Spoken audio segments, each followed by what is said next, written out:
আপনারা দেখছেন রান্নাঘর ডায়েরি। আজ আবার চলে এসেছি এক দারুণ একটা রেসিপির সাথে। আজকে কিন্তু কোনো টক ঝাল মিষ্টি কোনো রেসিপি আনিনি। আজকে যে রেসিপিটা করে দেখাবো সেটা কিন্তু শরীরের পক্ষে খুবই উপকারী একটি খাবার, যেটা কিন্তু আমরা প্রত্যেক দিনই খেয়ে থাকি। আজ তৈরি করে দেখাবো ঘরেই কিভাবে সহজে মুড়ি তৈরি করা যায়। মুড়িটা কিন্তু আমাদের নিত্য প্রয়োজনীয় একটি খাবার, প্রত্যেকের ঘরেই কিন্তু পাওয়া যায়, যেটা আমরা বাজার থেকে কিনে আনি ইউরিয়া মেশানো। আমরা আজকে কোনো ইউরিয়া ছাড়াই কিন্তু এই মুড়িগুলো একদম বাজারের থেকেও ভালো তৈরি করব।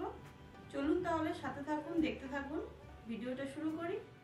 এখানে দেখুন আমি দু রকমের চাল নিয়েছি। এটা কিন্তু আমরা ঘরে ভাত রান্না করি যে চাল, সেইটা। এই চাল দিয়ে কিন্তু মুড়ি হবে না, এটা আমি সরিয়ে দিচ্ছি। এই যে চালটা, এটা কিন্তু মুড়ি ভাজারই চাল। এই চালটাকে আমি এবার 1 চামচ জল আর হাফ চামচ লবণ দিয়ে 10 মিনিটের জন্য মাখিয়ে রেখে দেব। চালটা কিন্তু আমি নিয়ে নিয়েছি। এবার এর মধ্যে দিয়ে দেব হাফ চামচ মতো লবণ। বেশি দেওয়া যাবে না, তাহলে কিন্তু লবণটা বেশি হয়ে যাবে। আর ঠিক 1 চামচে কিন্তু জল দেব, বেশি দেওয়া যাবে না, চামচ মেপে। দেখুন 1 চামচ জল, এটাই কিন্তু দেব। এবার আমি হাত দিয়ে মেখে নেব চাল আর লবণ আর জল দিয়ে।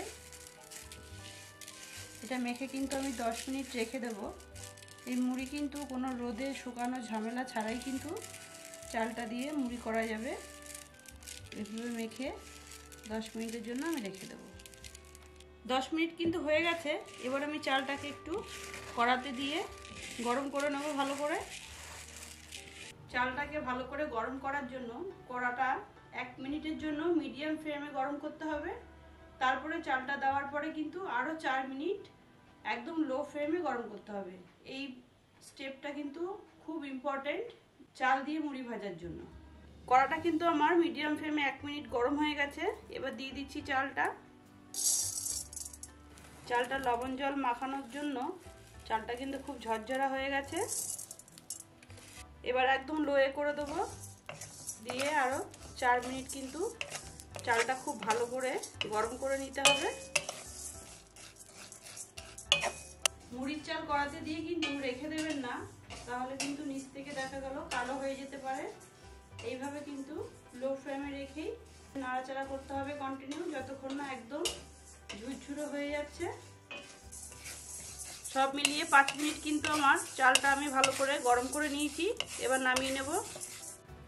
এবার যেটা করব, আমি এখানে লবণ দিয়ে মুড়িটা ভাজবো, তাই লবণটাকে কিন্তু খুব ভালো মতো গরম করে নিতে হবে। লবণ আর চাল যদি ঠিকঠাক গরম না হয় তাহলে কিন্তু মুড়ি ফুলবে না, চাল ভাজার মতো হয়ে যাবে।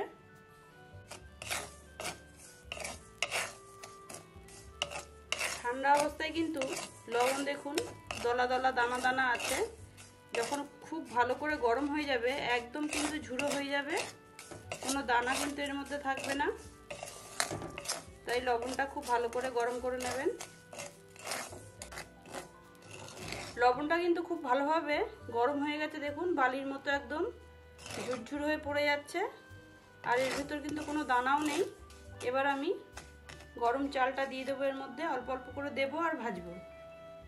প্রথমে এইটুকুই দিচ্ছি, দিয়ে কিন্তু ভালো করে নাড়াচাড়া করতে হবে। দেখুন মুড়িগুলো কত সুন্দরভাবে ফুলে উঠেছে। ইউরিয়া ছাড়াই কিন্তু যে এত সুন্দর মুড়ি হয় সেটা কিন্তু না করলে জানতে পারবেন না। আর বেশি ভাজবো না, তাহলে পুড়ে যাবে। নামিয়ে নেব এবার। আবার কিন্তু লবণ কড়াতে দিয়ে গরম করে নিতে হবে। যতবার এরকম করতে হবে। লবণ কিন্তু ঠান্ডা হলে চলবে না। আবার একটু নেড়ে চেড়ে একটু গরম করে নিচ্ছি, তারপরে আবার চাল দিয়ে দেবো। সবার বাড়িতে বালি নাও থাকতে পারে, কিন্তু লবণটা সবার বাড়ি থাকে, তাই লবণটা দিয়েই করে দেখালাম যাতে আপনাদের অসুবিধা না হয়। লবণ আর চাল দুটোই কিন্তু খুব ভালো করে গরম হতে হবে। দেখুন কত সুন্দরভাবে কিন্তু প্রত্যেকটা মুড়ি একদম সাদা ধবধবা হয়ে ফুলে উঠেছে।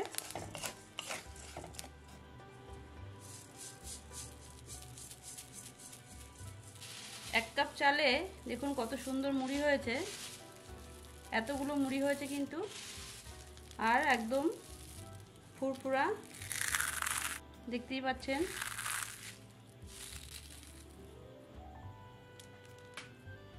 মুড়ি কিন্তু খুব সহজে হজম হওয়া একটি খাবার, শরীর ঠান্ডা করে।